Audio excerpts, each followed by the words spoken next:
Welcome to another episode of Talkin Ball with Pat Leonard. Special guest today, 13-year NFL veteran and Super Bowl champion, Jason McCourty, now a CBS NFL analyst in studio with ESPN, does great work in the community, pride of Rutgers. We're looking forward, Bennie Fowler and I, to speaking with Jason about Russell Wilson, the Giants, Travis Hunter, the NFL draft, and much, much more. This is brought to you, of course, by MyBookie Sportsbook. March Madness is here, and if you want to win big, you need to tail Pat's picks at MyBookie. I gave out this week before the Sweet 16 started, plus 220 on Duke to win it all. I feel like the Blue Devils will be unstoppable as long as they stay healthy in this tournament. Hope you got it at that number. If not, I still love the Blue Devils to go all the way. Whatever the odds are, you're going to place it. Also, the bet and get deal at MyBookie. Whatever it is, if you want to bet anytime, anywhere, and win big, you want to do it with MyBookie and with Talkin Ball with Pat Leonard. So you're going to use the code Pat's Picks and get a 50% match on your first deposit all the way up to $2,000 plus a $10 casino chip. So you're going to get a 50% match. If you deposit $2,000 at first, you will get a free $1,000 in your account to play and win with. We're also brought to you by Boom Chaga Mushroom Super Drink, natural extract loaded with anti-inflammatory, immune-boosting antioxidants, and heart-healthy compounds. You can easily pour this natural liquid supplement into any of your favorite drinks. I put mine in my coffee every morning and immediately feel the difference. I personally feel a post-workout-like energy boost with Boom. Chaga also has the ability to lower cholesterol, reduce inflammation, and improve immune and heart health. With its beta-glucans and antioxidants, go to boomchaga.com today. Use the Talkin Ball 25 code or access it through the QR code on your screen, and you will get 25% off your first order on the subscribe and save option. I've gotten as much response about this product as anything we have discussed or sponsored or talked about throughout our episode. So I promise you, whether it was at Super Bowl Radio Row in New Orleans or just people who have been at Talkin Ball Live when we do our live chats with fans and we talk about Boom Chaga, people saying they bought it, they tried it, they loved it, they want more. The same goes also for Estate 98 coffee. A natural specialty coffee concentrate makes a quick 10-second hot or iced cup of delicious coffee. It's also great as a mixer for espresso martinis. Estate98.com/Talkin Ball for a special exclusive offer now. And last but not least, Sal Loretta for Men. Luxury menswear and tailoring in Midland Park, New Jersey. They get me right for all my walk-ups at the Giants games. And, of course, they brought me to Super Bowl Radio Row looking fresh to be there hosting our Talkin Ball with Pat Leonard podcast for the first time at the big game, and it won't be the last. So Sal Loretta for Men. It's in Midland Park here in Bergen County, New Jersey. Go to Sal Loretta's and tell them Pat from Talkin Ball sent you. Without further ado, here is Jason McCourty with me and Bennie Fowler talking NFL, Giants, and much more. All right, as promised, welcome back to the Talkin Ball with Pat Leonard. It is me, New York Daily News NFL columnist, Giants beat writer, Super Bowl 50 champion, former NFL wide receiver, Bennie Fowler, and a special guest today, 13-year NFL veteran, Super Bowl champion, CBS NFL game analyst, ESPN studio analyst, the pride of Rutgers, Jason McCourty. Jason, did I cover all the bases there? My wife would have left a lot of that out, but yeah, that was sufficient. You're gonna say proud husband and dad. all of that good stuff. Forget about the rest of it. No doubt. We appreciate you joining. Before we get into talking some NFL, some football, some Giants, wanted to tell our viewers and listeners about an event that you and your brother Devin have coming up May 4th, 10 a.m., Liberty State Park, Jersey City, New Jersey. The McCourty twins tackle sickle cell. This is a fundraiser through the Embrace Kids Foundation. Could you just share a little bit about what this is and why this means so much to you, Jason? Yeah, Devin and myself, our tackle sickle cell campaign is year 13 or 14 now. Sickle cell disease runs in our family. Had an aunt and uncle both suffer from the disease, and our father had the trait. So it's just something that we've been extremely passionate about, of just trying to raise awareness, raise funds, and Embrace Kids, the foundation we partner with in New Jersey. And they do tremendous work, boots on the ground, helping families, kids with sickle cell disease. So all of this, the money, the people coming out, it benefits that. And on top of that, it's just a great time. Usually we get good weather. We have music playing. You can bring the whole family. My oldest is 12 years old, and she's been at this thing since we were pushing her around in a stroller to now me attempting to run maybe a quarter of the race and then walking the rest of it. I don't got the knees that can last through a 5K, but it's a great time. Love That's that, man. Love that the fact that you guys are giving back to the community. Pat, you're the only one on this call right now without a Super Bowl ring. Man, are you feeling left out? Are you feeling left out? Jason, man, huge fan of you just in terms of what you've done and as a player playing 13 years, but then I'm actually more impressed with you and your brother, your transition. Can you talk a little bit first just about what it's like to play 13 years in the league and how much your body's feeling it right now? Oh, there's mornings I wake up and that right foot, my last surgery is just hurting. But 13 years, you go back to I was a 6th-round draft pick, 203rd pick of the draft. When I first got in the league, it was all right, make the team, become a gunner on special teams, and just try to get in where you fit. And it was just like I wasn't thinking about double digits or anything. It was just make the team originally, and then you make the team and you become a starter. And it's just like, all right, man, if I could get 10 years out of this thing, and next thing you know, you look up and you're in year 10. And that was the year I won the Super Bowl, and you felt like you were playing really good football. And it was a tremendous journey. I tell other people all the time, they're like, how would you explain it? What do you miss most? And I would say the relationships was probably the best thing about my career. The people that you come across, from teammates in the locker room, coaches in the meeting rooms, to the custodian cleaning the building, the cooks in the kitchen. There's so many people that you come in contact with that they have an impact on your life. You have an impact on their life. So for me, it was just a tremendous experience to be able to win and lose and go through all of those experiences of being a part of it and learn how to push through all the adversity that comes along with it. I think helped prepare me for that transition out of the league and finding something else to be passionate about that also gets me out of the house so me and my wife don't kill each other is always beneficial. I really appreciate you sharing that and just your journey. I was undrafted and played 8 years, and I just appreciate your journey of talking about making the team every single year. I don't think people actually know how hard that is, especially your first 4 years in the league before you become a real veteran. Every year is the stress, the amount of stress that you have during training camp is unreal. I mean, you could barely sleep. You're looking at the politics. You're looking at how many reps you got in the game, how many reps you're getting in practice. How did your mindset, the mindset that you had the first 4 years, talk a little bit about that in terms of making the Yeah. team. Yeah, I'll never forget my rookie year. We go away to the rookie symposium, and Mike Tomlin comes to talk to us. He was the coach that was there, and the two things he said to us, he was like, "You're going to go into the building, and as rookies, shut the hell up. Don't say anything. No one wants to hear from you." And he's like, "The second part, you're going to go out there every day at practice, and there's going to be days where you call mom after practice and you say, 'Mom, I'm good. Like I was balling today. I'm killing them the same way I did in college.'" And he said, "You're going to go in and look at the film, and it wasn't that dang going good." And he said, "There's going to be days where you call home and you're like, 'Hey, get the plane ticket ready because they're about to cut me.'" And he said, "You're going to look at the film and it wasn't that bad." So that kind of kept me throughout those first few years of being even kill and not getting too high or getting too low. But that experience, I'll never forget my rookie year where we used to do it in Tennessee.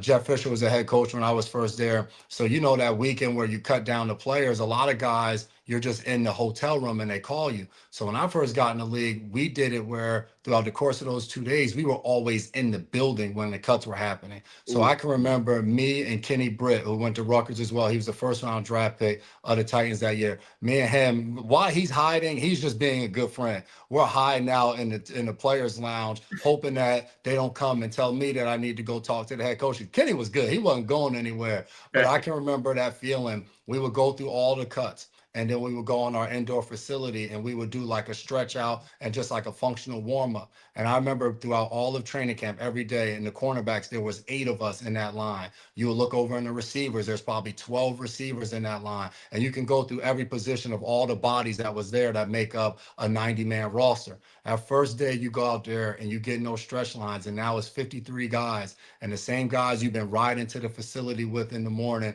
that you've been sharing stories about your upbringing and the journey to get there. Like all of those guys' dreams were just crushed. And they were told that you're not going to play on this team. Some would go play for other teams. Some would never play another down in the NFL. And that was the first realization I had of just like, damn, this thing is real. And I remember getting in the car and just like screaming with joy that I made the team and calling my mom. So it was like that, to your point, for the first few years until you get that second contract where you know now you can be looked at as a different type of player, of different from kind of where you were drafted at.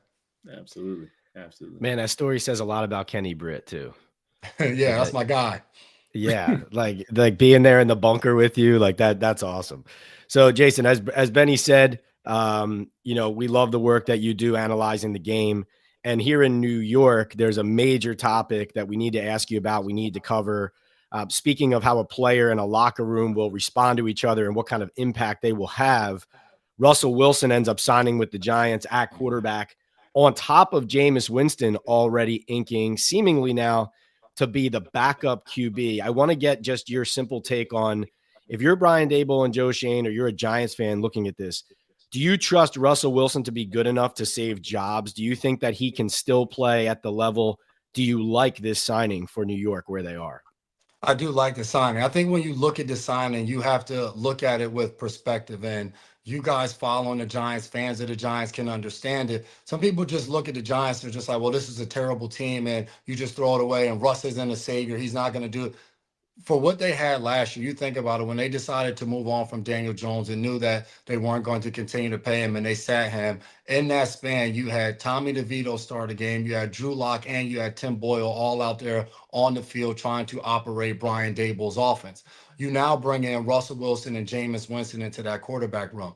Are those guys going to be Pro Bowl, all pro players? No. But are they going to be sufficient enough to run the offense? Are they going to be leaders in the locker room? A guy like Jameis Winston, every single locker room he's been in, people have raved about his leadership and who he is as a person. Now, when he gets on the field, he's going to throw too many daggone interceptions. That's just who he is. But at the same time, I think for the Giants at this point, you're trying to have just the right people in place to be able to be functional. You got to think about last year, I did one of their games where we're sitting in there in the booth before the game and they're talking about a plane flying over the stadium begging for John Mara to fix the dumpster fire. Like, that's the place where the Giants were in, where fans are at games with bags over their heads and you're not competitive at that point. The entire kind of team got depleted with injuries when you lose a guy like Andrew Thomas and Dexter Lawrence. I think on paper, this team is better than a lot of people are giving them credit for. Now, their schedule is going to be a gauntlet next year with them playing the divisions that they play. So I'm not saying this is going to be a playoff team or anything of that nature, but where they are as a football team at the quarterback position is a lot better right now than it was how you ended the year. And the last thing I'll say on it, you have to also remember, this is a front office that they swung for the fences this offseason. Matthew Stafford was the best possible option at the quarterback position this offseason. They went all in to get Matthew Stafford. The next best thing was probably trying to get in Aaron Rodgers. They weren't in on Geno Smith or Sam Darnold. I'm not sure those two guys wanted to come back to New York anyway. So to me, Russ was the third option, which you can understand out of what was available. But they're not going to leave it to chance and hope that possibly Shedeur Sanders is the answer and he falls to them at 3, or maybe reaching at a Jackson Dart or a Tyler Shuck. Now you'll have options. Even if you want to get those guys, you have 2 people in place that at the very least can be leaders to that whatever quarterback you possibly bring in. Jason, I appreciate that take. I respectfully disagree, only because they haven't fixed the protection up front. And I know you called one of the games this year, but I feel like Daboll and all the success that he had in Buffalo is because of the ability for Josh Allen to use his legs and then the offense being more spread out. How do you see Jameis and Russ, or more so Russ first than Jameis, in terms of the protection? Because we saw Russ struggle with a little bit with that last year. Yeah. Jameis, he struggles with pressure and will throw the ball away. Yes, I could see the upgrade in terms of the quarterback position and the knowledge, the head up knowledge, especially with Russ not turning the ball over. But how do you see them avoiding the rush and the pass rushers that they're going to have to play this year? Yeah, definitely. You're losing out on the mobility of a guy when you have Daniel Jones back there at quarterback. And Russ, I think that's what he struggled with even in Pittsburgh, holding the ball too long. And the issue in Pittsburgh was their inability to run the ball. So I think for Dable, it starts at that point, being able to run it with Tyrone Tracy and getting the most out of that with Motor Singletary. I will say with the offensive line, before Jermaine Illuminor had to go from right tackle to left tackle because of the injury to Andrew Thomas, the line was much improved from the year before, where they couldn't get the same five to even be out there as a unit to try to work and get better. And they brought back Van Roten. I think maybe he's not at the top of his game. He's an older player, but a glue type of guy. So I look at him where they are as an offensive line. This isn't a playoff team. Like, they're not competing for their division. But when you have some of the same guys coming back, Runyon and those guys, you can actually try to build something. But I do think having Andrew, like when you lose your starting left tackle, one of the best left tackles in the game, like It's that bad. completely depletes you, because now Jermaine's forced to play left tackle. Now the right tackle you're bringing on the field was a little bit of a revolving door of trying to figure out whether it's going to be Evan Neal, then he gets banged up. So when you can have a solid five, and then they also brought in Hudson to be that swing tackle, I think their line, not one of the best in the league, but it's not as bad as like everybody's saying. It's just like this line is just an open door where guys are just rushing through. But Beanie, to your point, the lack of mobility at that quarterback position is going to probably be an issue, where when you look at Dable when he was at his best, incorporating some of that QB run game, it was huge. So I then love it. this question goes to both of you. First to you, Jason, but considering all this, and like you're saying, they're not going to be a playoff team. They're just trying to find a base level of competence to show ownership. Like, this is headed in the right direction, not the wrong direction it was last year.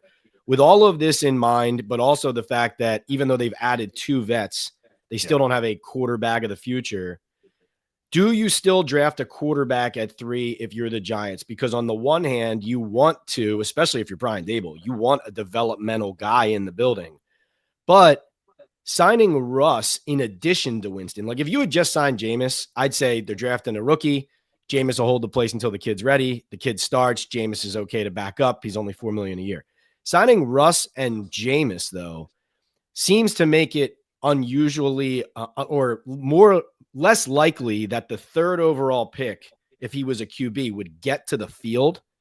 So I don't know if I'm wrong about that, but it looks to me like this could be a team that actually picks a position player at 3 and not a quarterback. But can they afford to do that, Jason and Benny? Jason, you first.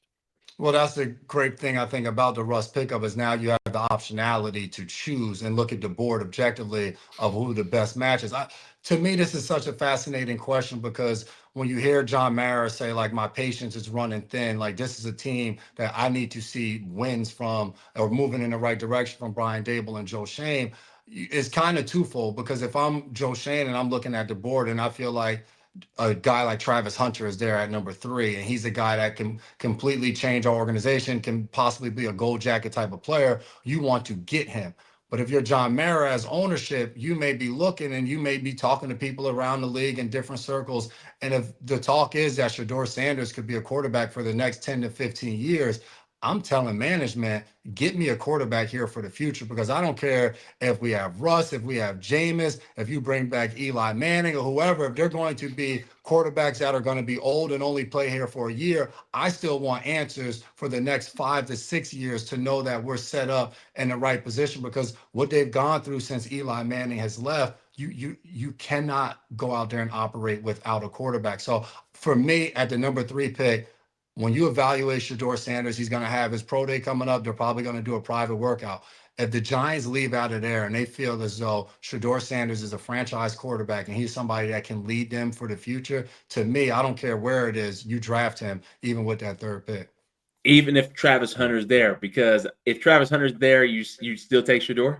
If my evaluations tell me he can be the starter for the next decade, yes. Because we Man, saw that'll be tough. you got Malik Nabers last year, and he Yeah, was the best. that's a good Like, point. That's a really good unbelievable. point. And it That's got a you really what, good 4 point. wins? Yeah. I actually agree with you, because that's actually a really good point. You have somebody who caught 115, 16 balls last year, who's an elite route runner, all hands, just hands catcher in terms of, he can do everything with the Mm-hmm. ball. at receiver position, it makes sense to actually draft Shedeur. So you actually convinced me that, yeah, Shedeur is the right pick at number 3. And also, I think he's the right pick, regardless of Jameis or Russell. What he will learn, what Shedeur will learn, is how to be a pro really quickly, because both of those guys are very process oriented in terms of how they approach the game. They do not disrespect the game. They are both the first person in the building. They both have their own routines in terms of how they take care of their body, the way they eat. Jameis obviously has led the league in touchdowns and also yards, interceptions, but he's somebody who will take the risk, and he'll teach Shedeur that. And then you have Russell Wilson, somebody who is not turnover prone, but who has won a Super Bowl early on in his career. So I think it would be great for somebody like Shedeur to come into a situation like that, where he can learn the process and learn how to become a pro really quickly. I think that's actually really important. So, yeah, I agree with Jason. When you think about having Malik Nabers already there, it makes a lot of sense to draft your quarterback for the next 10 to 15 years. Yeah, I agree with the idea, and I will always defend any team that, if they, like you said, if their evaluation says this guy's a franchise QB, you have to take him. And I agree with that. I do think Russ signing and saying he expects to play, and I basically asked him directly, would you be willing to step back behind a kid? And he didn't say no, but he didn't say yes. You know what I mean? He's like, I'm here to play. So that seems like a little bit of a tricky part of this to me. But also, you mentioned Travis Hunter. And if you zoom out and you forget the exact teams up here, like right now, it looks like Cam Ward 1, Titans, Abdul Carter from Penn State to the Browns at 2, and then the Giants making this choice at 3. But if you zoom out and you say, hey, there's a generational talent, Heisman Trophy winning guy who plays corner and receiver and is the number 1 player at both of those positions in the class, like, in what world does that guy fall to 4? You know? And so, Jason, my question to you is, from the corner standpoint, or maybe you know, if you want to evaluate him as an entire player on both sides of the ball, but I want to hear from you, what makes him such a game changer, X's and O's wise, his play style, and how he could change any team up there, whether it's the Giants, it could be the Patriots at 4, and all the way through. What do you love about his game? Well, specifically at corner, I think his ball skills are separator. A lot of time, the age-old adage we always say, DBs are wide receivers who can't catch. And a guy like Travis Hunter, he can catch. And when you can turn the ball over, that completely impacts the game when you come and you start to talk about the turnover margin. So obviously the athleticism, you see that, his ability to change direction, his ability in zone to be able to read the quarterback and how fast he gets in and out of his breaks. I think the most intriguing thing about him, especially as I look at the very top of the draft, because he can go anywhere in those top 5 picks. You look at just team wise, and I think that's the fascinating part, where you've talked to GMs and different people and they're like, hey, I see him as a corner majority wise, and then maybe 10 to 15 players on offense.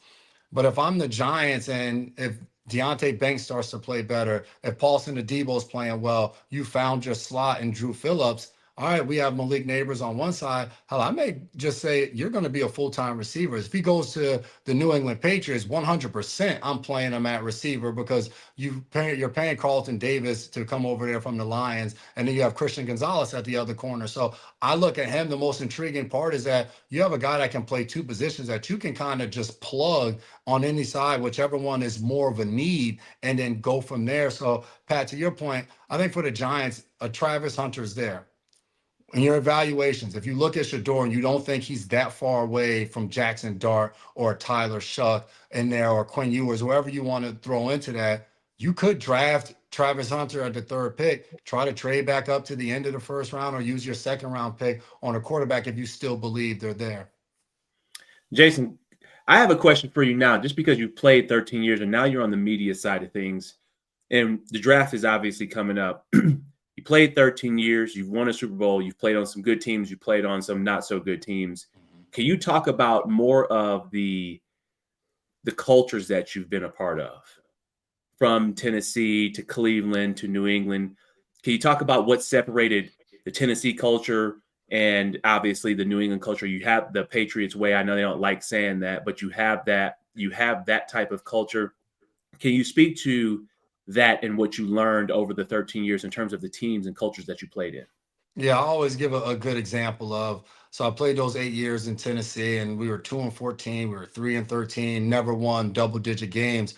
But then I go to Cleveland, and in 2017, we don't win a single game. We go undefeated in the preseason and feel like the tide is turning, and then we're defeated all year. And then the very next year, get traded to New England and win a Super Bowl. And I was telling people all the time, the locker room in Cleveland. Now we were extremely young. Like the beginning of that season, we had Demario Davis, who was a captain on defense and our middle linebacker that we traded to the Jets for Calvin Pryor, who didn't end up making the team. We had Joe Hayden at cornerback, ended up releasing Joe Hayden in training camp and he ended up signing with the Pittsburgh Steelers that year. So that was a team that was trying to get young and trying to build for the future, tank, whatever verb you want to use, they were doing that.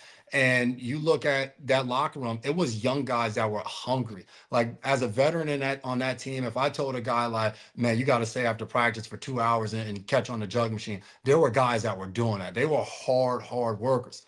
The difference was when I got to New England, you had Bill that was at the top of the totem pole when it came there, and everybody moved with his vision in mind. You might not have always liked it, you might not have always agreed with it, but from Bill to whether Nick Caserio and his role as his GM or head of player personnel to all the coaches that fell in between, everybody moved in one direction. We might have been complaining about it, you might not have liked it, but there was one singular voice and everybody moved that way. Other teams I've been on, it didn't work that way. There were years I was in Tennessee where we'd have conversations at the end of the season and would say, hey, we're going to play this guy at strong safety. We're going to go out there and get a free safety to compete next year. Free agency would come and we would sign a strong safety instead of a free safety. And you're like, where's the disconnect between coaching, between management? And it was the same in Cleveland. The year I was there, Hugh Jackson was the head coach and Sashi Brown was the general manager. And there was a plan in place for what was going on and how they were building for the next year. I don't think they always saw eye to eye. There were different guys that were brought in where I felt like the GMs wanted them to play, head coaches didn't like them. So I felt like that was always the disconnect when you talk about culture. People like to believe that, well, this team didn't have a leader because there wasn't someone before the game screaming and breaking down the team. So you needed a leader of somebody that nobody cares about that. Nobody cares who's breaking the team down and doing those type of things. It has to start at the top. It has to start with ownership, and then it's a trickle down effect from there. When those things aren't right, it doesn't matter what happens in the locker room. I agree 1000%. And I think that's one of the best things that the NFL can teach you is that who is communicating and who is all on the same page, because everybody that's on that 53-man roster is the 1%. They were the top player at their college. They've been the top player in high school. They're a good enough player to be on the NFL roster and on this team. And if there is no direction, if things aren't right upstairs, it will trickle down to the field. It has nothing to do with the talent of the players. It has nothing to do with who got drafted. Things don't work out because what's going on up top and the lack of communication, because everybody's good. I've seen some incredible players, to your point, some incredible players. I talk to Pat about this all the time. When I was in New York playing with the Giants, Eli Manning was the quarterback. We had Odell, Sterling Shepard, Evan Ingram, and Saquon Barkley, and we could only score 19 points. I don't. That doesn't make any sense. It makes no sense. We only won 5 games with that. Those are all first round picks. Such a good point. All still playing. and all of them had elite careers. Yeah. Yep. I mean, Evan Ingram's a great example of that. He leaves and goes to Jacksonville, and now he'll be in Denver. And I'm sure he may even have a better year in Denver than he was having in Jacksonville. 1000%. 1000%. Man, what was it like playing with Tom? Man, I tell people all the time, and to that point, like Tom wasn't always the most vocal guy in the locker room. Tom was a guy that just exuded greatness. Like when you walked in there and you watched the way this guy worked and the way he operated and how he commanded and demanded the best out of everybody. Soon as you go out there in the field and Tom's there, the level just rises. I remember after we won the Super Bowl in 2018, Tom at that point in his career stopped doing a lot of the offseason. It was his family time. Hell, Tom was 48 years old. Like you got to have that time to yourself. So like all throughout OTAs and stuff, my guy Brian Hoyer would be the quarterback. So it was competitive. We'd go back and forth. And then mandatory mini camp would hit. And like, it was a completely different practice. Tom would be back, Gronk would be back. And it was to the point where during practice, Tom would be on his sideline and like he's yelling and cursing from his sideline. The defense is cursing him out from our sideline. And that's how competitive he was in practice. I remember we had one-on-ones one day. And for whatever reason that day, like the corners we were on, Gilmore goes first. He picks Tom off. JC Jackson goes second. He picks Tom off. I go third. I pick Tom off. Tom stopped the whole damn drill and cursed the wide receivers out. Like, it was just that level of like attention to detail and just willingness to do whatever to win that he brought every single day. And I think the key piece or the glue piece of Tom was he was just a dude in the locker room. Like, there was no type of special treatment. Like, he would walk in there with them big ass Under Armour shoes on, and Jules would be over there killing him about his fit. Hoyer would be over there taking his money playing cornhole in the locker room. Like, he just wanted to be one of the guys. He wasn't this diva. If you had something that you wanted Tom to sign in the locker room, you'll walk right up to him, he'll sign it. So I tell people all the time, like, my experience I got to play with him was unbelievable. And he was just a dude's dude, and it was fun to be around him. I got a chance to be around him before I signed with the Giants. I signed with the Patriots. I got cut after training camp, signed with New England. I was in New England for a week, and then they ended up trading for Josh Gordon. It's like, all right, cool. I'm all right with that. But he is a guy's guy. I come into the facility 6 o'clock in the morning to get my playbook and everything like that. And he comes right over to my locker. Like, actually, I went over to his locker and I just introduced myself. And he was like, he knew who I was. He knew a couple teammates that I played with in high school because I went to Michigan State. He made a Michigan State joke about me and Hoyer and not beating Michigan. He builds rapport really quickly. Yep. And then you're just like, all right, I'm here to win.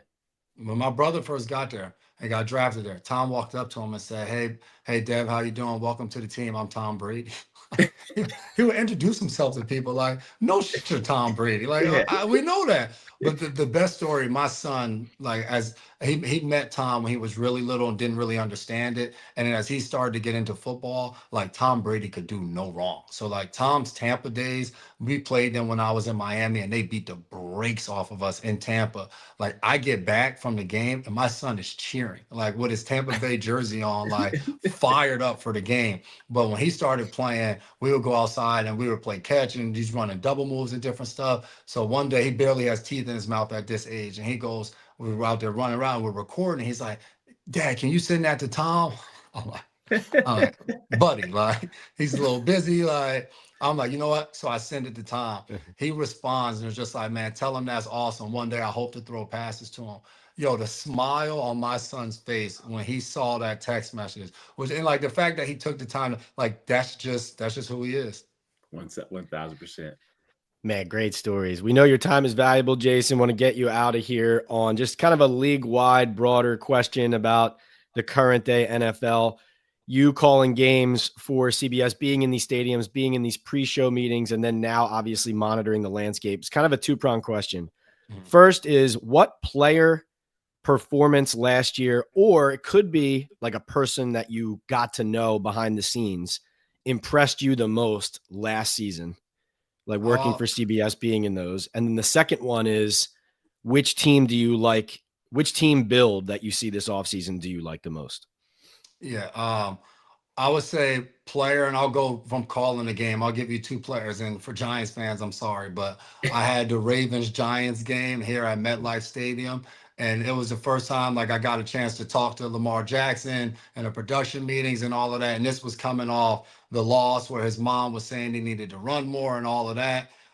That was highly impressive of just how they came out and how dominant they were in that game. But seeing him in person, like scrambling, pulling his pants up as he's scrambling and doing what he does. And then, sorry for Giants fans again, I just happened to be on the call when Saquon Barkley decided to jump over somebody backwards. So like standing in the booth and you see that, and I'm calling the game with Tiki Barber. So like I'm standing there and I look at Tiki, I'm like, could you do that? Like, you were a great running back. And he's like, hell no, I couldn't do that. So just seeing just like those plays and players out there, knowing that, like, Beanie, you can relate. Like, I played this game, but like I wasn't him. Like we were both in the same league, but we were different type of species out there on the field. And I'll say somebody we got to know, I knew him personally, but our production meeting with Mack Hollins on the Buffalo Bills was by far the best production meeting we've ever had. Like walks around barefoot, doesn't take the elevator because he didn't have nobody carrying him anywhere that he needs to go.